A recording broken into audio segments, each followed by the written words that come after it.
בשנה הבאה החינוך הבלתי פורמלי בעומר ייראה אחרת. תקשיבו לאור.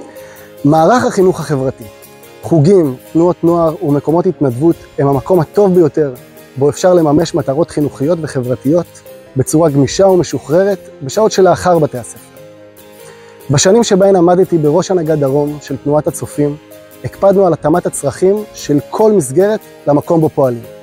גם כאן נדע להתאים את החינוך החברתי לצרכים של תושבי היישוב, תוך שימת דגש על יצירתיות, יוזמה ורכישת מיומנויות. ביישוב קטן כמו שלנו יש משמעות גדולה לכך שילד יכול למצוא את מקומו בשעות אחר הצהריים. מערכת חינוך חברתי, איכותית, תוכל לשפר את האקלים בבתי הספר וביישוב בכלל.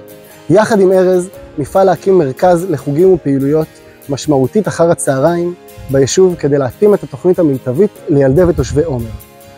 אנחנו רואים בשעות אחר הצהריים של ילדינו המשך ישיר של מערכת החינוך הפורמלית, שם אנחנו חייבים להשקיע, להסדיר ולגוון, כי החינוך הבלתי פורמלי בעומר יהיה מהטובים ביותר בישראל.